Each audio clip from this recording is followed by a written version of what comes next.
ભરૂચની વાગરા વિધાનસભા બેઠકમાં સમાવિષ્ટ શુક્લતીર્થ જિલ્લા પંચાયત અને 4 તાલુકા પંચાયતની બેઠક પર કોંગ્રેસની જાહેર જનસંપર્ક સભાનું આયોજન કરાયું હતું। સભામાં કરશનદાસ બાપુએ ભાજપ અને આમ આદમી પાર્ટીને આડે હાથ લીધી હતી અને મતદાતાઓને 24મી તારીખે કોંગ્રેસ તરફે મતદાન કરવા આહવાન કર્યું હતું।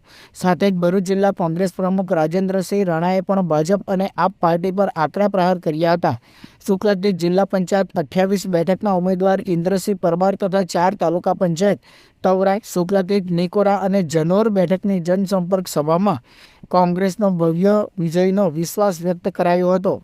સાથે જ પૂર્વ પટ્ટી વિસ્તારના વિકાસને વેગ આપવા 100% મતદાનની અપીલ કરાઈ હતી।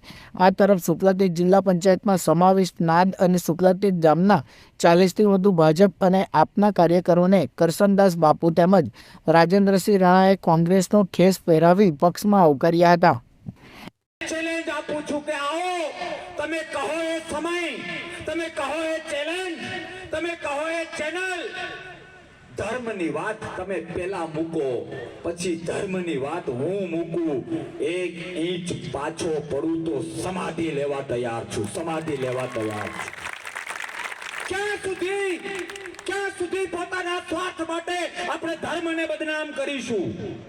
મારે તમને એક વાત કહેવી છે કે પોતાની ઓળખ, પોતાનું જુનૂન, પોતાની ખાનદાની ક્યાંક ને ક્યાંક મોરારી બાપુની ભાષામાં કહું ને તો આપણે ભૂલી ગયા છીએ।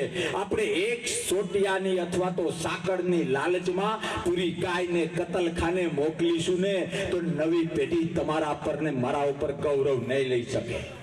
પૈસા જોવે છે ભારતીય જનતા પાર્ટીને, ભ્રષ્ટાચાર સિવાય કઈ નથી।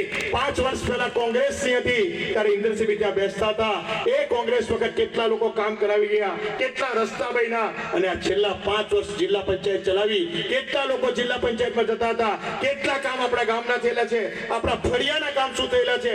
આ વિચારવાનો આ ઇલેક્શન છે, મારા ને તમારા, આપણા પરિવારના અસ્તિત્વ માટેનો ઇલેક્શન છે।